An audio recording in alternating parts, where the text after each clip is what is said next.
Assalamualaikum warahmatullahi wabarakatuh. Bersama saya Bahrul Idul Mutakin, 5 menit ke depan atau sampai 10 menit ke depan, kita akan sama-sama belajar terkait dengan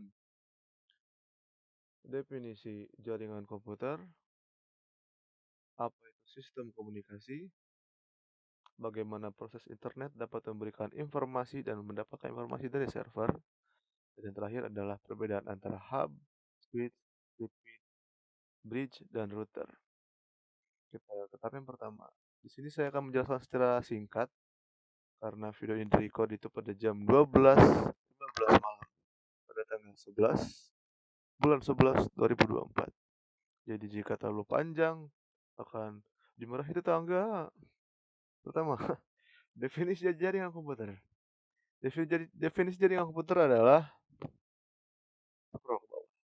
Nah, definisi jaringan komputer adalah mengacu pada perangkat komputasi yang saling berhubungan serta dapat bertukar data dan berbagi sumber daya satu sama lain. Perangkat jaringan ini menggunakan sistem aturan yang disebut sebagai protokol komunikasi untuk mentransmisikan informasi melalui teknologi fisik ataupun dari kabel. Jadi, singkatnya,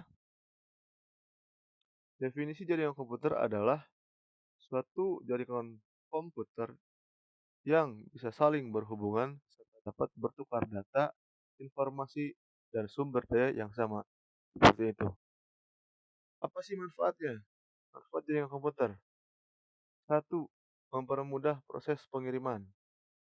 Di sini dijelaskan bahwa jaringan komputer bisa memudahkan proses pengiriman data melalui internet maupun perangkat keras yang terhubung. Jadi, mempermudah proses pengiriman data atau pendistribusian data dari komputer satu ke komputer dua dan ke yang lainnya akan semakin mudah karena dengan adanya koneksi nirkabel ataupun dengan perangkat keras yang terhubung ke dalam komputer satu sama lain. Yang kedua adalah memudahkan akses data. Di sini juga dipaparkan bahwa jaringan komputer juga memudahkan pengguna untuk mengakses data yang sebelumnya sudah diizinkan untuk diberikan dan diakses. Ya, simpelnya seperti komputer satu dapat mengakses data dari komputer lainnya dengan permission terlebih dahulu atau dengan fitur diizinkan terlebih dahulu. Sehingga ini adalah suatu manfaat kedua yang akan dirasakan jika kita memanfaatkan jaringan komputer seperti itu. Yang ketiga ada memudahkan proses komunikasi. Yang ini tentu karena jaringan komputer dapat memudahkan pengguna untuk saling terhubung dan berkomunikasi satu sama lain. Proses komunikasi yang bisa dilakukan melalui jaringan komputer tak hanya teks, betul, tetapi juga saling mengirim gambar, video, dan audio. Jadi dari komputer satu ke komputer lain kita tidak tidak terpantau jarak seperti itu ya. Jadi bisa langsung berkomunikasi secara real time menggunakan jaringan komunikasi komputer seperti ini. Selanjutnya ada menghemat biaya. Karena tadi saya sudah spill sedikit terkait jarak, itu juga termasuk ke dalam penghematan biaya komunikasi. Jadi jaringan komputer dapat menghemat biaya operasional. Pengguna tidak perlu mengeluarkan uang lebih untuk menelpon pengguna lain atau mencetak dokumen. Sebab melalui jaringan komputer, pengguna bisa mengirim dokumen tersebut. Betul.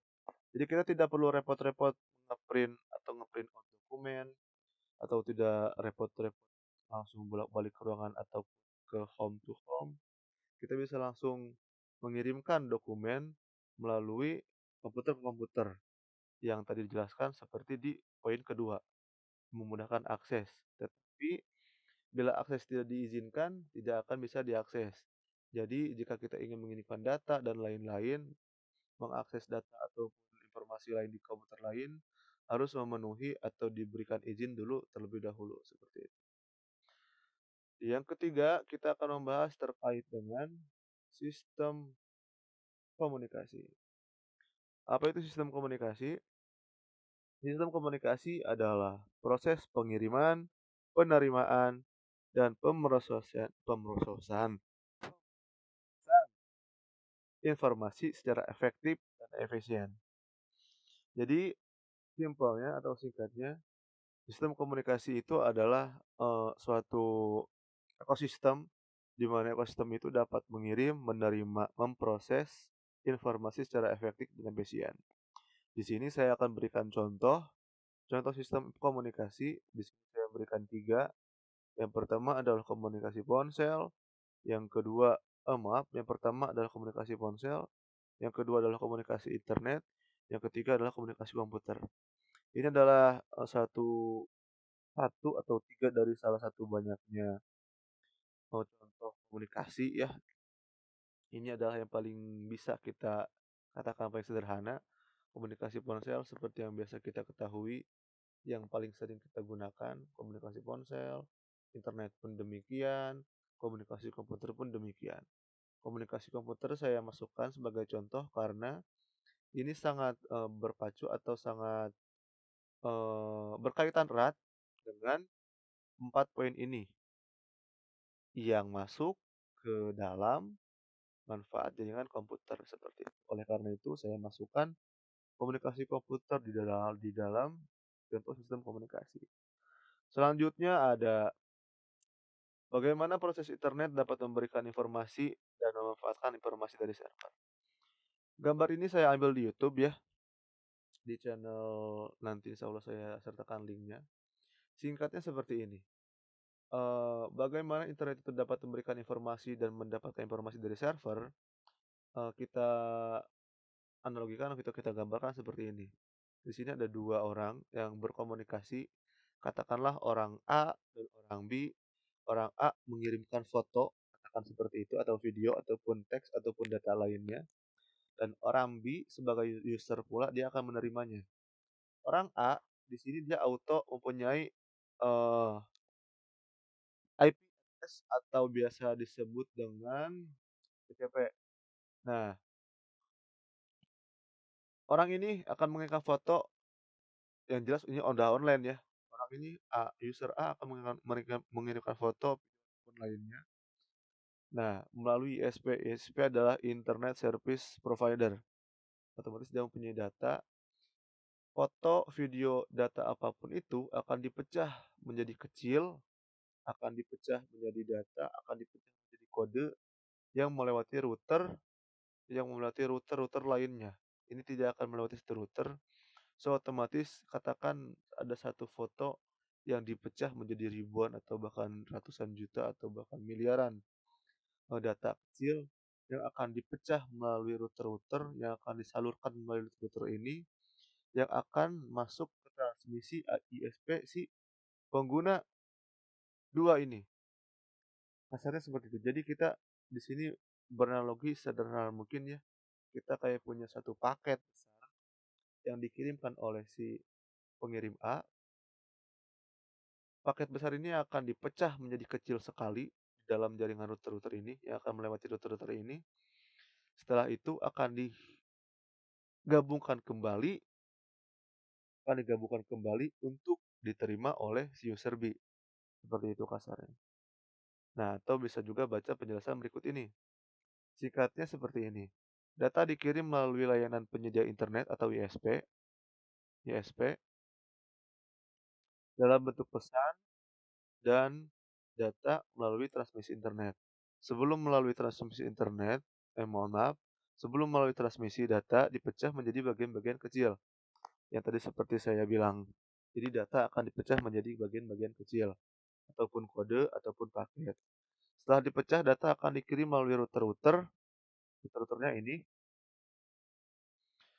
Setelah dipecah, data akan dikirim melalui router lain sampai di server yang dituju dan balik lagi melalui proses-proses tersebut hingga sampai menuju user ini.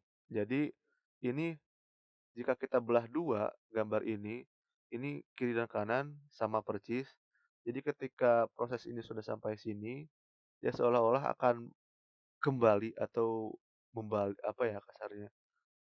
Jadi akan balik lagi lah kayak katanya. Jadi di sini dipecah, di sini satu dipecah, di satu lagi. Nah, kayak gitu. Itu yang dimaksud dengan balik laginya seperti itu. Nah, ada pula TCP atau IP address merupakan dua protokol yang berbeda tapi saling bekerja sama satu sama lainnya. Tujuannya adalah untuk memastikan tidak ada paket yang hilang ketika membentuk pesan. Nah, Tujuannya adalah ketika, TCP dan IP itu untuk menyusun kembali data-data atau kode-kode yang telah terpecah, seperti itu, hingga dapat diakses atau diterima oleh si penerima atau user B, seperti itu. Saya rasa terkait ini rekan-rekan lain yang melihat video ini bisa searching kembali atau melihat video referensi lain, karena saya rasa, hasil penjelasan saya tadi tidak akan maksimal ya. Kita lanjutkan ke poin yang selanjutnya. Di sini ada perbedaan antara hub, switch, repeater, bridge, dan router.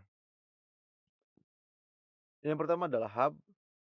Hub beroperasi pada layar 1 model OSI penyiaran lalu lintas masuk pada semua port. Itu untuk hub.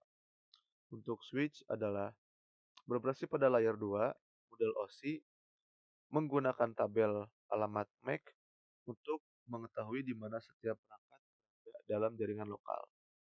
Nah, ini yang perlu diingat bahwa hub itu beroperasi pada layar 1 dan switch itu beroperasi pada layar 2. Layar 2 seperti itu. Di sini ada router. Router menggunakan routing table untuk mengetahui cara terbaik untuk mengirim paket antara jaringan yang berbeda. Itu router. Yang selanjutnya ada repeater, beroperasi pada layar 1 model OSI. Ini sama dengan hub ya, sama di layar 1 model OSI, tapi untuk memperkuat dan meregenerasi sinyal tanpa menganalisis kontennya, seperti itu. Yang terakhir adalah bridge. Bridge beroperasi pada layar 2 model OSI, ini sama seperti switch di layar tersebut, di layar 2 model OSI. Memeriksa alamat MAC dan membuat keputusan penerusan berdasarkan alamat tersebut. Nah, ada pula perbedaan-perbedaan lainnya adalah di sini ada perbedaan antara bridge dan switch. Bridge dirancang untuk menghubungkan beberapa jaringan atau segmen jaringan, sedangkan switch dirancang untuk menghubungkan perbedaan perangkat pada jaringan satu sama lain. Jadi bisa disimpulkan bahwa bridge itu dirancang untuk menghubungkan beberapa jaringan, sedangkan switch dirancang untuk menghubungkan beberapa perangkat, seperti itu. Selanjutnya adalah switch. Switch dapat menghubungkan jaringan dengan bandwidth yang berbeda, sedangkan bridge memerlukan perangkat lunak untuk melakukan switching. Ini juga perbedaan lagi ya. Jadi antara switch dan bridge ini memerlukan jaringan untuk switch, sedangkan bridge memerlukan perangkat lunak untuk melakukan switching. Seperti itu. Selanjutnya adalah switch dapat menerima dan mengirimkan, sedangkan repeater atau Ethernet hanya meneruskan sinyal ke perangkat berikutnya. Nah, seperti itu ya rekan-rekan.